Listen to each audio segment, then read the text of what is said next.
So magandang araw po sa lahat mga bossing, mga idol. Muli tayong nagbabalik. This is Ray TV from Green Country Game Farm, Batangas po mga bossing, mga idol. So for today's video mga bossing, another selection po tayo para po sa ating parapol or pa-ending ni Kuya Daniel Casanova mga bossing, mga idol. So meron tayo dito 19 heads na mga battle stag. So pipili tayo dito ng apat pasok sa atin na bilang isang brood stag quality mga bossing, mga idol. So pipili tayo dito ng apat.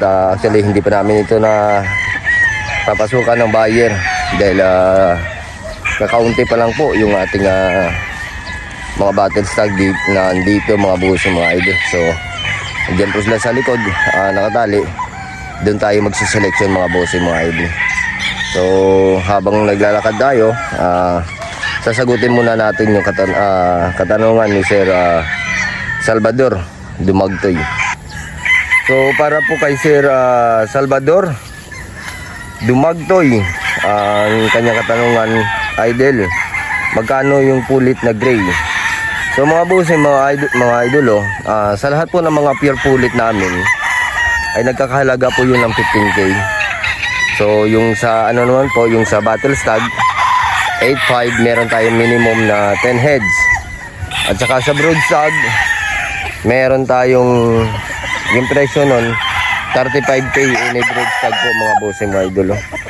At shout out nga pala kay Sir Norberto Gilasco ng Bicol. So shout out sa iyo, sir.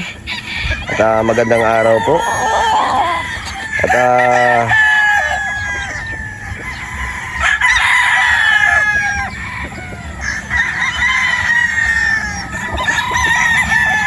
shout out kay Sir Juan de la Cruz. Boss, magkano pulit ang ISS? So yung ISS hindi ko po alam yan kung ano po yung ISS. So ang siguro yung may sasagot ko dito, siguro ito yung tinatanong niya ay crosses. So yung crosses po mga bossing, mga idol, ay 8K po yung ating crosses na mga pulit. So ito na po mga bossing, magsisimula tayo dito sa pagsiseleksyon ng ating mga kukunin ng mga para sa ating parapo. So yan po mga bossing, kung makikita nyo po yan, ayang manok na sa inyong harapan. Yan po mga bossing ay isang Boston sa sweater. So yung ginamit natin dyan na tandang ay Boston, at yung inahin po ay isang sweater na 5K. So yan po siya mga bossing. So ito hindi natin ito pipiliin, pinakita ko lang ito para po sa akin. Maganda naman siya, kaso nga lang hindi siya pasok sa ating selection sa isang brood stag. So meron pa dito mga bossing, mga idol, papakita lang tayo ng mga pangilan nilang samples para hindi po naman tagal yung ating video, dahil po may parating po tayong buyer para naman po sa pure, kukuha po siya sa atin ng ano po mga bossing, pure na pulit na Boston Roundhead. So ito naman po mga bossing, isang banderado. Yan po mga bossing ay nakakross sa isang sweater sa Boston. So yung pinagkaiba naman po nito mga bossing, yung ginamit nating tandang ay isang sweater, at ang ginamit naman natin dito na pulit o inahin o hin ay isang Boston po mga bossing. Kaya may bandera na po siya mga bossing, mga idol. Ayan po siya. So ito naman po ay isang bulik gray na nakakross sa ating bulik po mga bossing, mga idol. Yan po siya, ang itsura niya. Ayan po mga bossing. So meron pa tayo dito, ito maganda to, para sa akin pasok po ito sa bilang isang brood stag quality. So sakto lang yung height niya, mid to high station, balance ng buntot. Ayan po yung ating bulik. Itong bulik naman po mga bossing ay isang bulik na nakakross sa sweater Boston. Yung ating bullet po mga bossing mga idol.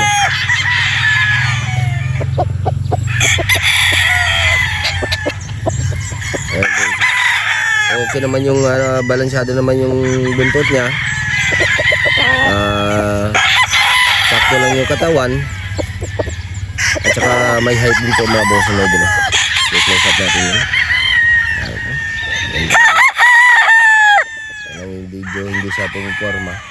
Pero kaninang umaga ito mga bossing mga idol, pagising ko kaninang 5 ay bago ako tubig dun sa aking area.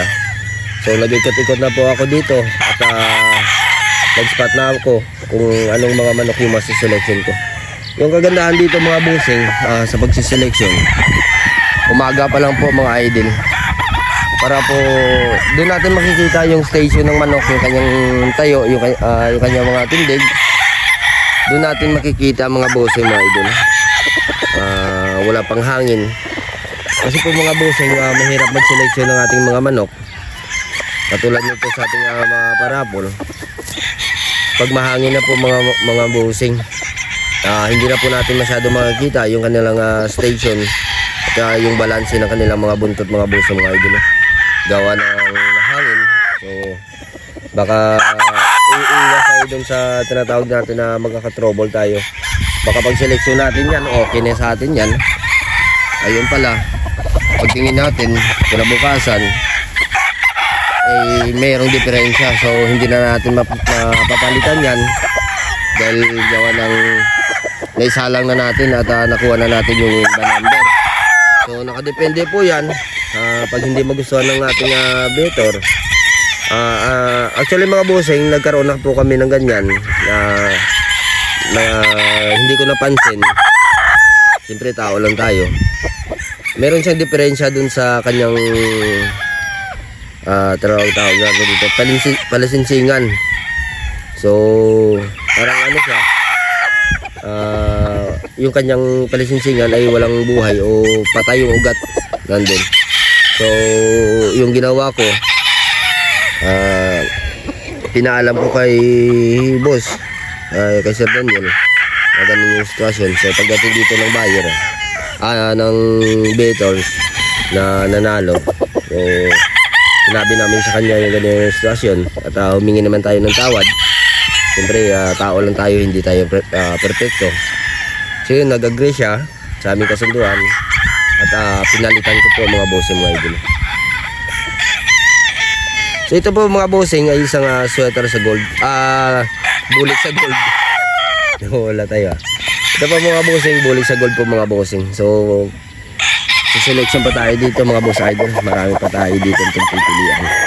Ito maganda din itong straight comb na palisayin. So isi-selection natin ito mga bossing mga idol. Ganda na ito.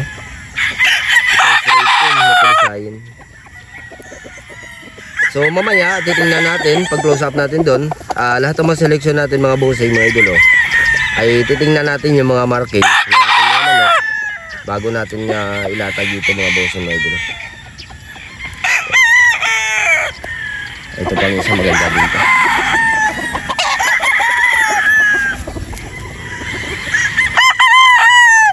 Yan po mga bossing ay isang sweater na nakakross sa yellow-legged hats mga bossing mga idol. So yan po yung itsura kung ma-cross natin yung sweater doon sa Stewart o yellow-legged hats. So yun po yung kanilang nagiging itsura. Meron din po yung palong, may differential lang yung palong, yung iba ay diretso at yung iba naman po ay tumba yung palong. Yun po mga bossing. So ikakata muna natin ito yung ating video at siselection na tayo dito. So hindi ko na ipapakita po sa inyo mga bossing dahil kung napakita ko pong lahat ng ito ay magtatagal po tayo mga bossing mga idolo. At saka i-close up ko naman ay ipapakita ko sa inyo yung ating mga manok mga bossing mga idolo. So ito na po mga bossing mga idolo, yung ating na selection. Isang yellow-legged hat sa sweater, yung ating na selection mga bossing mga idolo. So yan po siya, yung ating yellow-legged hat sa sweater. Yan po mga boss. At saka ito naman po yung ating doom na selection.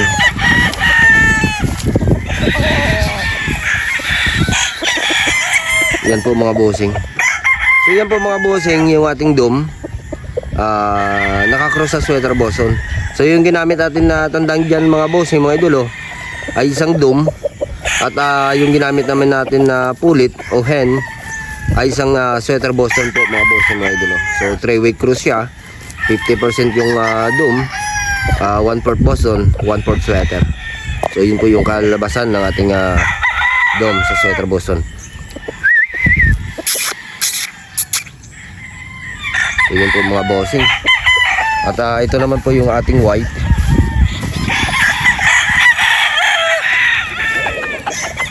So ito naman po mga bossing yung ating white na nakakross sa sweater Boston na nakakross sa white po mga bossing. Kaya yung kanyang kinalabasan ay medyo sinibalang na po mga bossing, gawa ng meron tayong infused na sweater dito. So yung ginamit at tandang dito mga bossing, mga idol, ay isang sweater Boston. At yung ginamit naman natin dito na pulit o hen ay isang pure white po mga bossing, mga idol. So medyo mahangin na, hindi na masyado natin makita yung kanyang figura. So at least nakikita pa rin natin na maayos yan mga bossing, mga idol.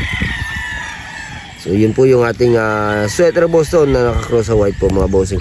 So itong hilera pong ito po yung ating parapol ngayon o pa-ending natin.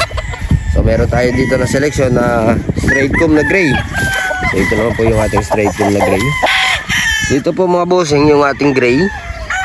Itong gray naman po mga bossing, yung ginamit natin na tandang dito ay isang pure gray. At saka yung ating inahin naman po mga bossing ay isang sweater Boston. So ito po yung kakalabasan pag na-cross natin sila sa sweater Boston po mga bossing. Magandang manok yan.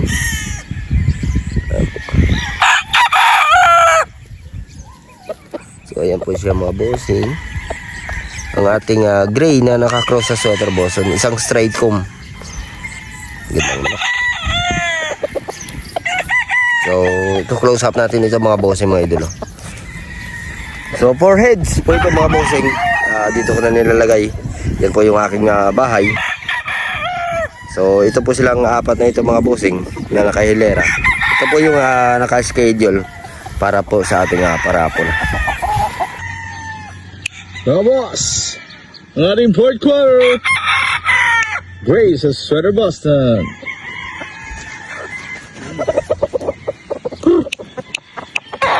Boss, dito lang yan. Second country, game bar. Wapo ito galing. Okay na. Hey mga boss, ang ating third quarter, school in white, nakakross sa ating sweater Boston.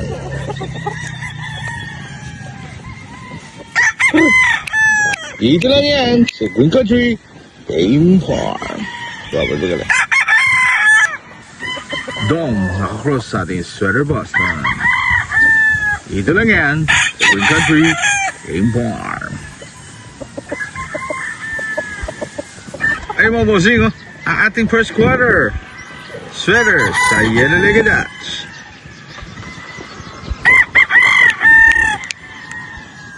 Guwapo mga boss. Dito lang yan. Second country, game farm. First quarter. Right. So ayan, hanggang dito na lang po mga bossing, mga idolo, ang ating video sa ngayon.